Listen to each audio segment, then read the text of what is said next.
Hello दोस्तों, मैं DK Dwivedi आपके अपना चैनल अपना हिंदी परिवार में आपका स्वागत करते हैं। देखिए मित्रों, आप सब कल पढ़े हुए थे, क्लास में आपको रिकॉर्डिंग वीडियो पढ़ाया गया था। कल के क्लास में आप सब समास के बारे में पढ़ रहे थे ना। समास में अगर देखा जाए तो आपको बताया गया होगा कि समास जो होता है वह आपका 6 प्रकार का होता है, और समास में बताया गया था कि समास का जो अर्थ होता है वह आपका क्या होता है, संक्षेप होता है। तो आपने बताया था कि समास का अर्थ संक्षेप होता है। उसके बाद आपने पढ़ा होगा कि दो शब्दों को मिलने से जो विकार होता है, जो परिवर्तन होता है, वही आपका समास कहा जाता है। समास में पहला आपने पढ़ा होगा द्वैभाव समास के बारे में, दूसरा आपको हमने समझाया था कर्मधारय समास के बारे में ना। चलिए वीडियो को स्टार्ट करते हैं। वीडियो को स्टार्ट करने से पहले जो लोग इस चैनल को सब्सक्राइब ना किए हो, चैनल को सब्सक्राइब कर दीजिए, और जो आपको क्वेश्चन दिया जाता है आप कमेंट बॉक्स में या व्हाट्सएप नंबर पे जाकर के व्हाट्सएप कर सकते हैं। अगर आपको कोई प्रॉब्लम होती होगी तब भी आप इस नंबर पे जाकर के आप मैसेज करोगे तो आपको उत्तर मिल जाएगा ना।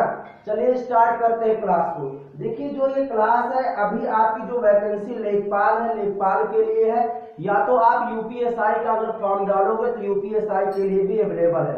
और एक सूचना और है, आज आपका 7 तारीख है। 7 तारीख को अगर जो बच्चे हाई स्कूल इंटर किए होंगे उनका एक फॉर्म आया हुआ था जीडीएस का। जीडीएस मतलब पोस्ट ऑफिस का फॉर्म था, जिसका आज लास्ट डेट है। अगर जो डाले ना हो वो डाल सकते हैं। मेरिट बेस्ड वैकेंसी है, आपके लिए लाभकारी होगा। चलिए पढ़ते हैं यहाँ पे द्विगु समास। द्विगु समास में आपने बताया था कि द्विगु समास में पहला विशेषता था कि द्विगु समास जो होता है उसमें जो पूर्व पद होता है वह आपका क्या होता है, संख्यावाचक। द्विगु समास में आपने पढ़ा था कि भैया जो पूर्व पद होगा वह आपका संख्यावाचक होगा। और जब इस समास का हम विग्रह करते हैं, कहने का मतलब जब इस समास के में हम पदों को अलग अलग करते हैं तो अंत में क्या आता है, समूह या समाहार शब्द आता है। तो आपको हम बताए थे कि अगली वीडियो में बताया गया था कि आपको हम अगली वीडियो में पढ़ाने वाले हैं कि समूह और समाहार का प्रयोग कहाँ पे होगा ना। थोड़ा समझना यहाँ पे। आपने कहा कि ऐसा समास जिसमें पूर्व पद संख्यावाचक हो, और जब आप समास विग्रह करोगे तो अंत में क्या आता है, समूह या समाहार आता है। अब समझना है कि कहाँ पे समूह का लगभग प्रयोग होगा और कहाँ पे समाहार का प्रयोग होगा।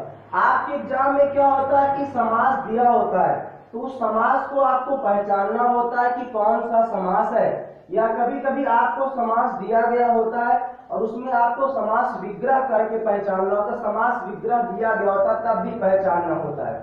थोड़ा समझते हैं। समूह का मतलब अगर देखा जाए तो समूह का मतलब होता है इकट्ठा होना, ग्रुप ना। और समाहार, यहाँ पे समझना, समाहार का मतलब होता है मिलना या मिलाना। कहने का मतलब अगर मैं कहूँ चौराहा, तो चौराहा में क्या होता है आपका, 4 राहों का समूह जहाँ पे होता है वहां पे आपका क्या होता है, चौराहा होता है, तो वहां पे समूह है। लेकिन आप पढ़ रहे हो तिरंगा, तिरंगा में क्या किया था, 3 रंगों का समाहार किया था। तो मतलब 3 रंग को आप मिलाए हो तब आपका तिरंगा बना हुआ है ना। तो और एग्जाम्पल जान लेते हैं। जैसे आप सबने पढ़ लिया, यहाँ पे दोपहर हुआ था, तिरंगा हुआ था, हमने बताया था। अब समझना, आप सबके यहाँ आता है नवरात्रि। नवरात्रि में अगर देखा जाए तो आप बताओगे नवरात्रि में क्या होगा, नवरात्रियों का समूह। लेकिन सप्ताह अगर मैं कहूंगा, सप्ताह में 7 दिनों को मिलाते हो तब वो सप्ताह बनता, तो 7 दिनों का समाहार सप्ताह हो गया। समझ में आ गया। नवरात्रि हो गया पंचमढ़ी, 5 मणियों का समूह। समझ में आ गया, ये आप ध्यान देना। तो ऐसा समास जिसमें पूर्व पद संख्यावाचक हो और अंत में समूह या समाहार आता है तो उसे आप क्या कहते हो, द्विगु समास कहते हो। चलिए आगे हम लोगों को पढ़ना है द्वंद्व समास के बारे में। द्वंद्व समास होता क्या है, या द्वंद्व समास किसे कहते हैं, थोड़ा समझना ना।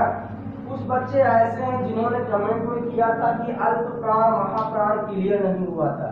तो आप वर्णमाला टॉपिक को पढ़े हुए हो, अगर वर्णमाला में कोई दिक्कत है तो इस समास को पढ़ रहे हो, उसके बाद हम एक बार रिवीजन क्लास लेकर के आएंगे तो आपके लिए आसानी होगा। यहाँ पे समझते हैं द्वंद्व समास। द्वंद्व समास है क्या, या द्वंद्व समास किसे कहते हैं, ये समझना है।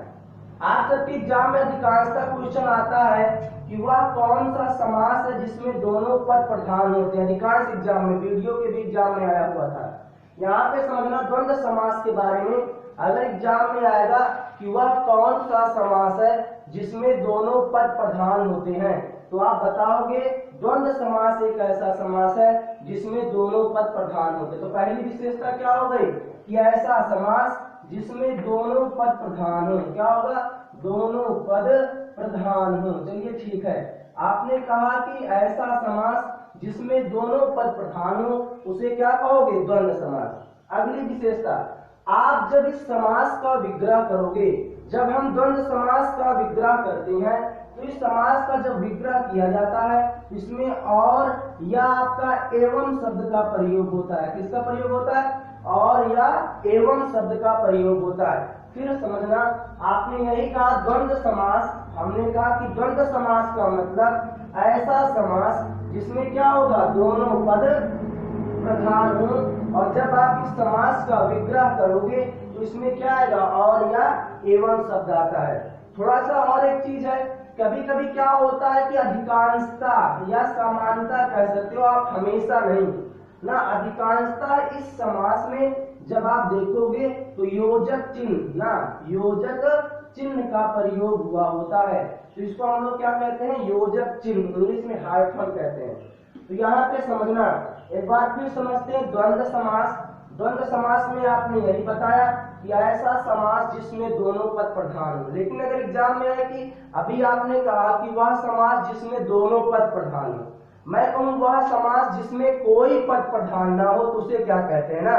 देखिए आपके लिए आज का क्वेश्चन है, बताएंगे आप वह समास जिसमें कोई पद प्रधान ना हो उसको आपको बताना है। तो यहाँ पे समझिएगा, द्वंद्व समास में दोनों पद प्रधान है। जब आप इस समास का विग्रह करोगे तो और या एवं शब्द आएगा।